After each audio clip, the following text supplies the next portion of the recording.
कहते हैं इंसान खाली हाथ आता है और खाली हाथ जाता है, लेकिन क्या आपने कभी सोचा है कि अगर आपको अपनी पूरी जिंदगी की कमाई में से सिर्फ एक छोटी सी सुई साथ ले जाने को कहा जाए, तो क्या आप ले जा पाएंगे? आज की कहानी एक ऐसे ही अहंकारी सेठ की है जिसकी आंखें एक मामूली सुई ने खोल दी। एक गांव में धनराम नाम का एक बहुत बड़ा व्यापारी रहता था। उसने अपनी मेहनत और चालाकी से अपार संपत्ति जमा की थी। उसका महल गांव का सबसे ऊंचा और सुंदर महल था, लेकिन धनराम का दिल पत्थर का था। उसने कभी किसी गरीब की मदद नहीं की। उसका मानना था कि पैसा ही सब कुछ है और वो अपनी तिजोरियों को भरता ही गया। एक दिन गांव में एक तेजस्वी साधु आए। सेठ धनराम ने अपने दिखावे के लिए साधु को महल में आमंत्रित किया। साधु सेठ की विलासिता को देखकर मुस्कुराए।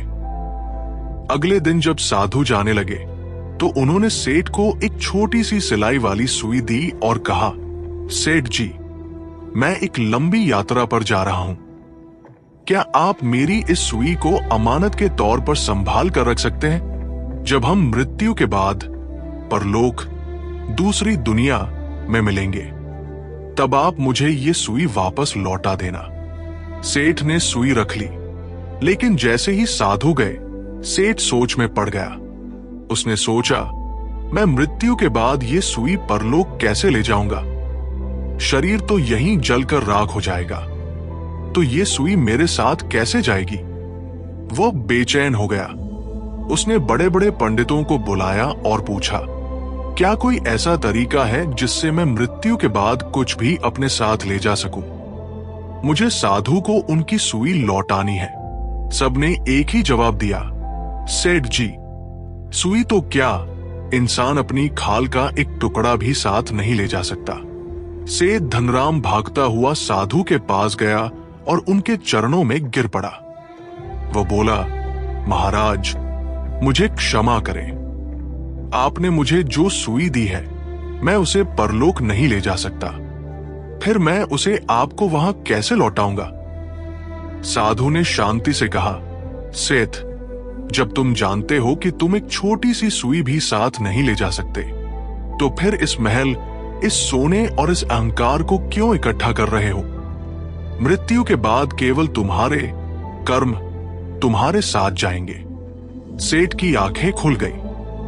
उस दिन के बाद उसने अपना धन गरीबों के लिए स्कूल, कुएं और अस्पताल बनाने में लगा दिया। मिट्टी से बना शरीर मिट्टी में मिल जाएगा। धन दौलत और महल यही रह जाएगा।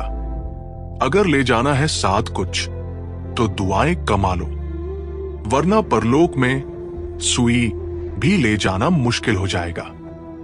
दोस्तों, सेठ धनराम की इस कहानी ने हमें सिखाया कि हम इस दुनिया से क्या लेकर जाएंगे, ये हमारे हाथ में नहीं है, लेकिन हम यहां क्या छोड़कर जाएंगे, ये पूरी तरह हमारे हाथ में है। अपने धन का अहंकार करने के बजाय दुआएं कमाएं, क्योंकि वही अंत तक साथ देती है। अगर आज की इस कहानी ने आपके दिल को छुआ हो, तो इसे अपने किसी प्रियजन के साथ शेयर जरूर करें। और ऐसी ही जीवन को बदल देने वाली कहानियों के लिए जीवंता स्टोरीज को सब्सक्राइब करना न भूलें। अगली कहानी में फिर मिलेंगे। तब तक के लिए अपना और अपनों का ख्याल रखें। धन्यवाद।